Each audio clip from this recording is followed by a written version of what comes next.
Breaking news this morning, authorities have recovered the body of a missing boater in Chimo Pond in Eddington. Experts say it gives a raw look at what's actually happening. You know, it's scary to think if it were 10 to 20 degrees cooler, we'd be seeing snow and it's June. Stop. They make the course so virtually anybody can play. All you need is some discs. That blast so powerful, it blew off the cover to this manhole, completely shattered the top to the pump station, sending this lock and other debris 75 feet around this area. So let's take a look at a 4-family member household over a period of about 3 months. Last year, the cap was about $9,000, a little bit more than that. This year, the cap almost $13,000. The Farmer's Table, the restaurant directly behind me, received 2 phone calls that a bomb was placed inside the building. As you can see here behind me, firefighters are still on scene.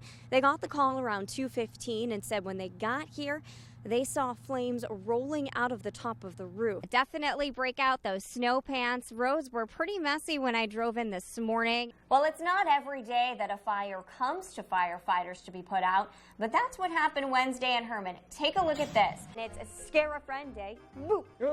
Yeah. Police say while they encourage parents to check their kids' candy, confirmed cases of candy being tampered with are extremely rare. An estimated 450,000 Americans were diagnosed with Lyme disease last year. More than 200 passengers and crew members were on board United Flight 968. The plane was on a direct flight from San Francisco, California to Amsterdam when it made an emergency landing at the Bangor International Airport Monday morning. It was reported by the flight crew that there was a depressurization in the cabin. Caruso explains the cabin needs to be properly pressurized at certain altitudes, and crew members need to take action if something goes wrong. They need to descend to a safe altitude and then land as soon as possible. No one was hurt, but those on board say they didn't know what was happening when they had a very rapid descent. I think something like from near 40,000 feet down to 10,000 feet in just a matter of minutes. Caruso said it's not unusual for a plane to divert to the airport. Bangor gets diversions for a number of reasons. It could be weather related, it could be mechanical, it could be medical. Nathan McMahon was another passenger on board. He says it was nerve-wracking, but when the plane was on the ground, snapped this selfie to send to friends and family. That's all you can do is laugh about it, because I think a lot of people are at least initially pretty scared, so at least you have some fun with it. The incident remains under investigation. The airline will be flying in their mechanics as well. Monday afternoon, passengers were back at the airport. They boarded a different plane headed to Newark, New Jersey, and then from there went to Amsterdam. In Bangor, Gina Marini, ABC 7, Fox 22. I was pretty badly bruised from being tied up to a chair, and he was really angry that I had gotten away from him. It was just a very bad situation. Kathy is a sex trafficking victim. Growing up in southern Maine, she says life at home with young parents was difficult. There were just a lot of struggles at home. There was a lot of fighting. A report put out in 2015 states often victims are between the ages of 13 and 30. Kathy fit the mold. Moving out at 17 and still in high school, she found herself in a tough situation. There's not really anyone that will rent an apartment to a 17-year-old per se. So I was involved with a lot of people that were older than me. She says many of those people were working at a strip club, encouraging her to become involved in that scene. Working at a coffee shop, working in a bakery, ends didn't really meet to also live independently. After high school, she met her first serious boyfriend. At first, life together was great, but it wasn't long before things took a turn for the worse. He met a drug dealer who was from New York, but he encouraged us to rent an apartment for him. But with her boyfriend getting into more serious drugs, constantly in and out of rehab, as well as in trouble with the law, she was stuck. And it became more apparent that it wasn't just drugs that he was selling, gun trafficking and sex trafficking as well. The director of Hope Rising says quite often drug traffickers are involved in other crimes. Traffickers that are connected with gangs, connected with organized crime.